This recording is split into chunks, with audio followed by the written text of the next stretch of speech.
Hey everybody, this is the Marine with Backpacking with a Hammock. You know, you guys, hammocks are becoming ever so popular. I'm seeing them more in the parks, in the campgrounds, and on the trail. If you just purchased one or you plan on camping with one, then this video series is for you.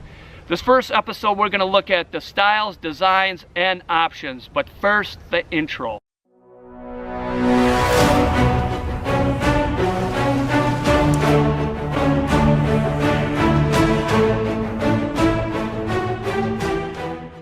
Now when people think of hammocks, they think of these lawn or patio hammocks that have a large wooden spreader bar on there with rope coming across there, which raises the center of gravity, which makes them very tippy. They're really tough. You have to be careful getting in them. A lot of them will have strings across. This one has a pad, but you can see this thing is very tippy. And you can see with this, I'm not lying flat on this. I'm kind of curved up, and if I try to turn to get level, you can see these are very tippy. The first style we're going to look at is called the gathered end. This is probably the most popular style. Now this is an open, which means a netless. There's no net on here. They are great for sleeping. They're great for napping, kicking back, lounging, sitting. As you can see, they're easy to set up, take down. They're lightweight, packable, in most cases inexpensive. A gathered end is just a simple rectangle shape, strong material, usually made out of parachute nylon, Hyper D, argon, or Hexon is becoming popular. And all the way down on both sides are a rolled hem. And on each end, you'll have a 2-inch chamber that's sewn in. What you do is you take a 6-inch or 8-inch continuous loop and you feed it through that chamber until it goes out the other side. Once you get done feeding that continuous loop through the end, then all you do is just do a lark set. You just take that loop, put inside of that one, and then you hook this onto your suspension. Now most gathered ends are made symmetrical, which means you can lie this way, or you can lie this way. And a misconception is that they're tippy. Now, there is no way I'd have to really try to fall out of this. So as you can see, it is really tough to fall out of a gathered end hammock. Now I'd like to share again with you the proper way to lie in a hammock. Most people, when they buy a hammock, they lie in it symmetrically. And after a while it tends to be uncomfortable. But the proper way to lie in a hammock, you try to get in it asymmetrically to get a flat lie. And you shift around to find that sweet spot. I think one of the biggest problems in the hammock industry is the design with the length and the width. Most cases, I think people buy hammocks that are just too small, too narrow for them. Otherwise, they could be too wide. People would say that a hammock is a hammock and the size of the hammock, the length and width does not matter. That would be like saying a size of a jacket does not matter. Now you can see this jacket is way too small. There's not enough material to cover me. It's very uncomfortable. It's starting to cut off the circulation. To say that it doesn't matter the length or the width would be like saying the size of this jacket does not matter. Any size will work. Now you can see that this jacket is much too big for me. There's too much material. I'm swimming in it. It's more comfortable than the smaller jacket, but just like a hammock, you can get them too wide and too much material. I believe that you can get a hammock that will fit you just perfectly, just like this jacket here. This jacket fits nice, it's perfect, enough material. I believe you can get a hammock that fits just like a nice jacket. I wish the hammock companies would get together and rate hammocks, small, medium, large, or even extra large, and have a size table for people to look at. So when they purchase a hammock, they can get a hammock that fits them. Now some people like smaller, tighter jackets, some people like a bigger jacket, more loose material. It's the same thing with hammocks, so I know that's an issue. Now this here is the Eagle's Nest Outfitter, Eno for short. The length of it is 9 foot 4 inches. The width is 55 inches. Has a weight capacity of 400 pounds. Now this is a small hammock. I can feel the shoulder squeeze. It's just too narrow too short. This would be great for someone 5'2" under. This would be also great for children. Now this hammock here is a Dutch wear gear half-width hammock. The length of this now is 10 feet 5 inches. The width is 58 inches. And it has a weight capacity of 300 pounds. And this weighs 13.5 ounces. This is considered a medium hammock.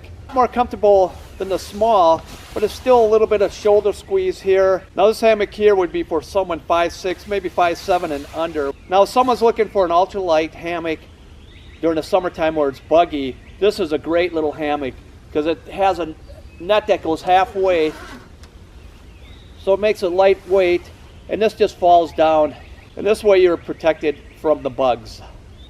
Now this hammock here is a Dutch wear gear wide netless. The length of it is 11 feet long. It's 70 inches wide, has a weight capacity of 350 pounds, and it weighs 14 ounces. This is a large hammock. This would be for people about 6'3" and down. This is a little, I'm 6 feet, and it's maybe a little wide, but I tell you what, this is the most comfortable hammock that I own. I really love this hammock. I sleep great in this. Now this hammock here is from Sierra Madre. It's called the Paris hammock. This hammock is 11 feet long. The width of it is 78 inches. That's 6 feet 6 inches. It has a weight capacity of 450 pounds, and it's 22 ounces. So it's a heavier hammock. It's built for bigger people, taller people. This would be considered an extra large hammock. This would be great for big and tall people. Now the first option you can get with the gathered end is a Ridgeline. This is a continuous Ridgeline. It goes from one end of the hammock to the other.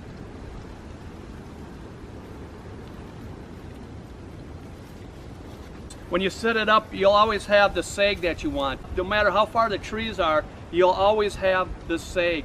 But you always want to try to get at a 30-degree angle, and there's times where you just can't get a 30-degree angle on your suspension because the trees are farther apart and there's no trees that are closer. Instead of the hammock taking all the stress, a lot of it will be absorbed with this continuous Ridgeline, and that's why I like Amsteel. And what's great with the continuous Ridgeline is you can hang things on there. So at nighttime when I have my flashlight, I want it readily available above me, I can just hook that thing on there. If you guys like to carry knives, get a carabiner on the end, hook that up. Another option you can have is this Ridgeline organizer that you put on the Ridgeline, and what that is, you just store, say, my glasses in there. I have my camera, I'll store that in there, water bottle. If you have wet socks or wet clothes, you have a kind of a clothesline to hang it on there. Now if you're thinking about putting a Ridgeline on your hammock, or you're going to make one, a DIY one, the length of this is 80 to 85% of the length of the hammock. The magic number is 83, and the reason why 83% of a foot is 10 inches. This is an 11-foot hammock, so that would be 110 inches on this Ridgeline. And that's the easy way to calculate it. They also make Ridgelines that are adjustable, so you can play around with it to dial in exactly where you want that sag on here. Another thing about the Ridgeline, if you put a bug net on there, it holds it up away from you, which is our next option. One thing with the gathered end hammock, you can buy an open gathered end hammock and later buy the bug net for this. This one is a bottom entry. There's a cinch there, so once you get in, you cinch it up. There's ones with the door on here, and there's different styles of bug nets. Some of the companies will have knotty mods. You have shock cords that's inside the seam here with the toggle on the end, and you cinch it down on each end. It bunches up and creates a foot box. Now some companies give an option when you purchase a hammock that you can get in a double layer. A double layer is just two fabrics sewn in the back and an opening in the front. And this way you can put the insulation inside there and it won't shift around, because when you put it on top and when you sleep at nighttime, it will tend to shift around. This way when you put your insulation in between the fabric, it holds it secure right exactly where you want it on your body. So if you're thinking about getting into hammock camping and you don't have a lot of money to purchase an underquilt, this is a really nice option to have. You guys, a huge problem that people are having nowadays is companies are labeling their hammocks as solo, single, or double. A hammock is for one person. It's not for two people unless it's a hybrid and it's designed for that. So when you see a hammock that says double, what it means is just a wider hammock. And you could probably get 3 or 4 or 5. You get as many people you want in there. You're not going to be comfortable. For sleeping, it's just for one person. The only time they should use double is when it's two fabrics, a double layer. Now the next style of hammock is a jungle hammock. A jungle hammock is just a gathered end hammock with a bug net either zippered on or sewn on. And this is a great option to have when you go camping.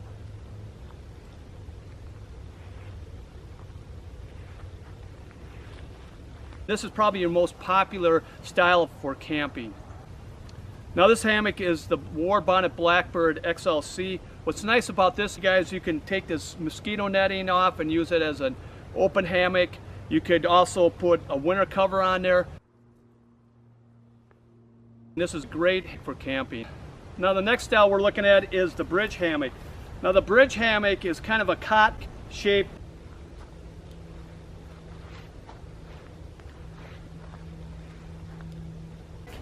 It has spreader bars that you put on each end. Now one thing that's nice with the bridge hammock is when you lie in it, you get a nice flat lie. You don't have to go asymmetrically in it. People that have struggled with calf ridge in a gathered end, the bridge hammock, you don't have to worry about it. Now with the bridge hammock, you don't want a 30-degree angle. You want more of a 25 to 20, maybe 20-degree angle on the suspension on this, because you need a little flatter lie on there. The cons with this hammock is that you have the spreader bars on the end, which brings up the center of gravity, so it can be on the tippy side, but not as tippy as a lawn hammock. See, it's not that bad. I'm not going to fall out of it. Another thing with the spreader bars, it adds weight. If you're going to backpack, that's a little bit more weight you got to take. This War Bonnet Ridge Runner has a nice mosquito netting on the end that tucks away that you can unfold out and set up. And now with this mosquito netting on there, you're well protected. You can take it on and off real easy. Now the last style we have is called the hybrid hammock. A hybrid hammock is kind of a cross between a tent and a hammock. They'll have poles in there to kind of give you that tent look or a bivvy look. This is a Clark NX250. You can also zipper the shell off and have a mosquito netting.